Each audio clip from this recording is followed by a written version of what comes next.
gracias a los que vinieron.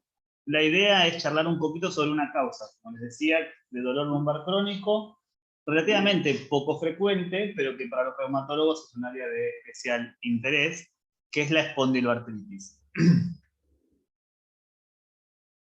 Nosotros lo vamos a contar a propósito de un caso, y a partir de ahí vamos a ir desarrollando y contándole las características de esta patología y cuál es el desafío diagnóstico que tenemos. Y eso lo vamos a hacer si esto pasa. Muy bien. Este caso es un caso que elegimos porque es paradigmático en lo que fue el retraso diagnóstico, pero la verdad es que cualquiera de nuestros pacientes con espondiloartritis tiene una historia semejante a lo que le pasó a este muchacho. ¿Cómo estás? Este es un hombre sexo masculino, 44 años de edad, que tenía antecedentes de ataques de pánico, depresión y trastornos de ansiedad generalizada, y también refería a trastornos del sueño y sueño no reparador. La verdad que era un paciente muy ansioso, con una personalidad tipo A, que llega a la consulta básicamente 3 horas tarde a la hora del turno asignado, y tenía un diagnóstico de fibromialgia. Y llega a la consulta, en realidad, después de haber pasado por 3, 4 clínicos previamente, un traumatólogo y una reumatóloga zonal, quienes venían manejando el dolor del paciente para una renovación del certificado de discapacidad. El paciente llegó a la consulta, puso un montón de papeles sobre la mesa y dijo: necesito renovar el certificado de discapacidad. La pregunta por ahí es: ¿cuánto tiempo ustedes hubiesen dedicado a este paciente o a esta consulta? Porque la verdad que era una consulta que ameritaba resolverla rápido y sacársela de encima. Por suerte, habían algunas cosas que en el primer acercamiento no se vieron y después pudimos recabar. El que dice puesto en blanco, ¿no? El paciente refería a un dolor lumbar crónico de por lo menos 6 años de evolución, que característicamente interrumpía el sueño del paciente, tenía una buena o una moderada respuesta a los antiinflamatorios orales, tenía una rigidez matinal de 1 hora de duración y mejoraba con el movimiento. El paciente se despertaba a la noche, deambulaba, mejoraba y volvía a la cama. Cuando interrogamos también tenía un padre que había tenido una historia de dolor lumbar crónico, que había fallecido posteriormente por causas diferentes, un cáncer de laringe, y tenía a la examinación 2 articulaciones en mano derecha que eran dolorosas sin signos claros de sinovitis. No había ni entesitis, ni uveitis, ni dactilitis, ni ninguna otra manifestación clínica que quisiera pensar en SPA, más allá de ese dolor lumbar. Y tenía también una disminución en la movilidad, en rotación cervical y en movilidad en columna lumbar.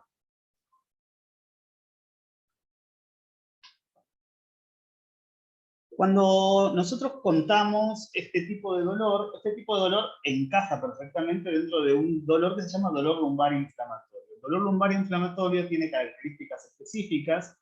Primero, es predominio nocturno, mejora con la actividad física, tiene un inicio insidioso, a diferencia del dolor mecánico, que uno tiene una causa inicial del dolor. Me agaché, levanté una maceta y eso me generó el dolor y a partir de ahí tengo dolor. Bueno, esto es insidioso, no se puede determinar característicamente cuál fue el momento del origen del dolor, mejora con los antiinflamatorios y mejora con la actividad.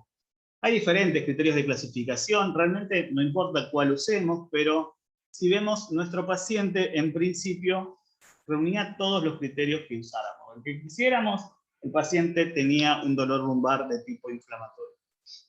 Y entonces dijimos, bueno, le completamos el certificado de discapacidad, pero también vamos a hacer un screening básico para descartar espondiloartritis. Y acá hicimos un laboratorio básico, donde pudimos ver que tenía una PCR aumentada. Y hicimos placas en donde no había demasiada cosa, más allá de una rectificación de la columna lumbar, y una panorámica de pelvis en donde había, si bien una muy mala técnica de la práctica, se podía vislumbrar que había un compromiso sacroiliaco bilateral simétrico. Por tanto, decidimos avanzar en el screening y pedimos resonancia nuclear magnética de sacroiliacas y HLA de 27.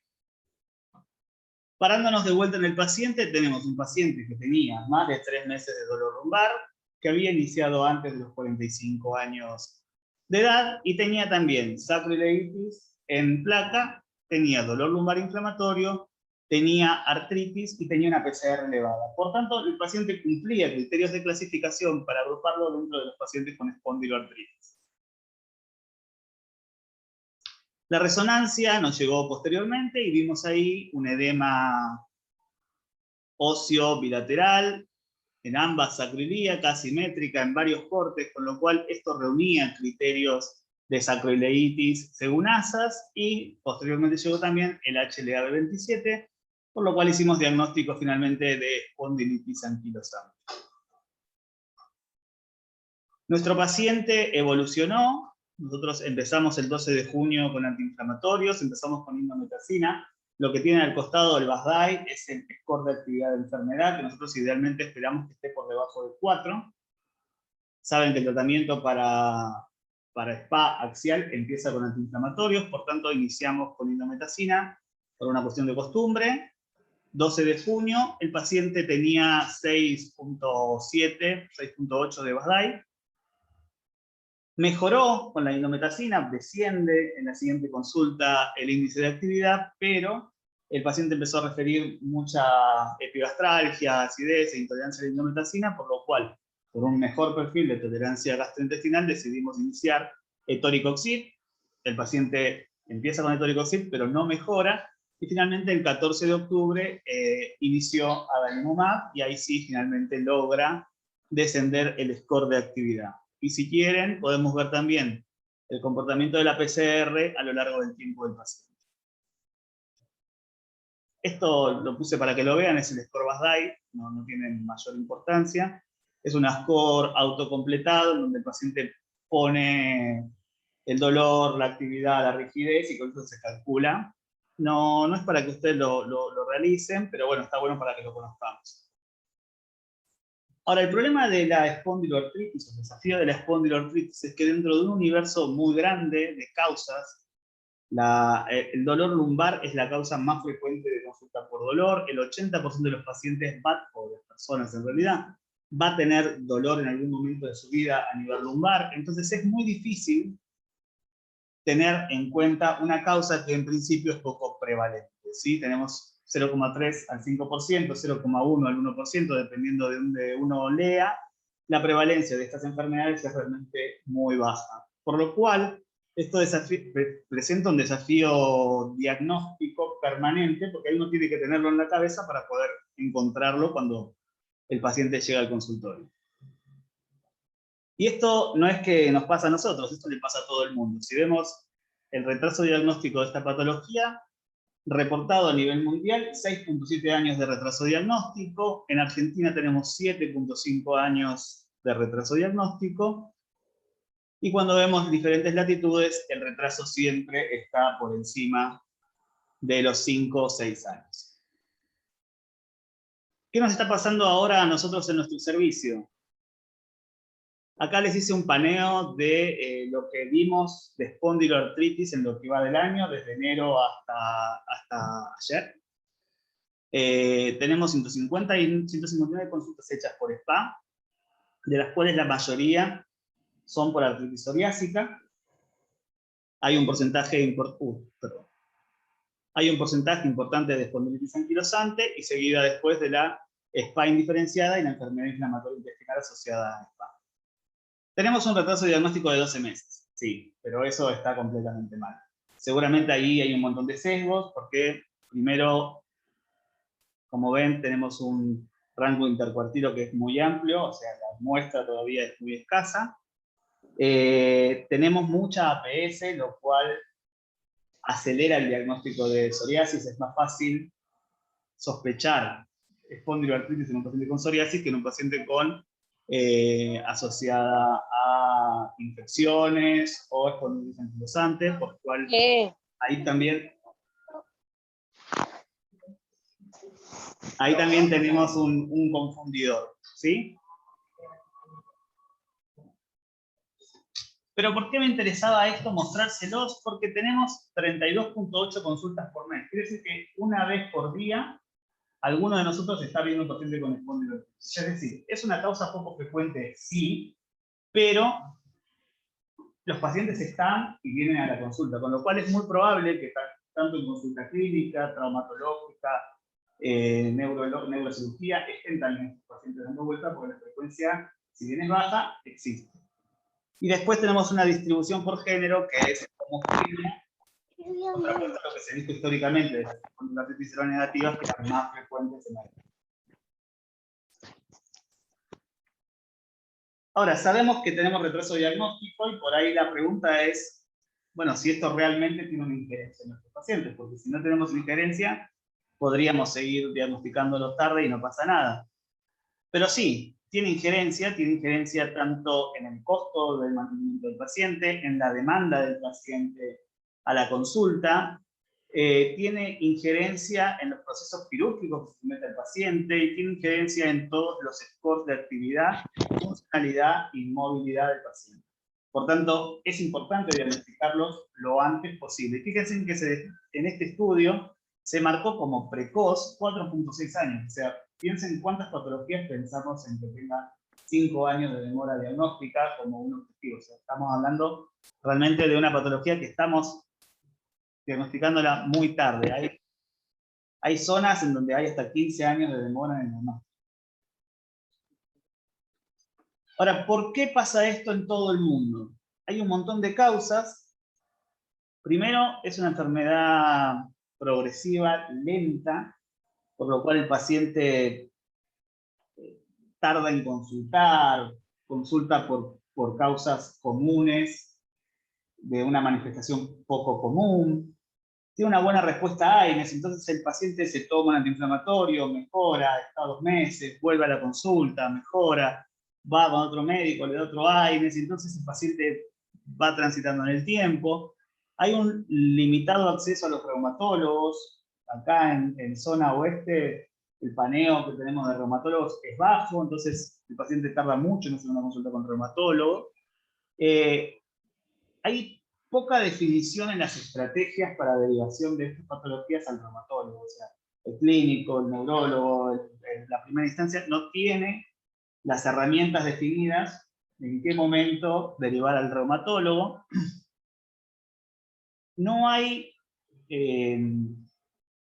exámenes, en el examen físico hay poca cosa muy patognomónica que todos estemos entrenados para ver, como para decir, esto es una espondiloartritis y tengo que derivar al reumatólogo. No hay biomarcadores en sangre que ahí me digan, esto sí o sí es una espondiloartritis y necesito derivar al reumatólogo.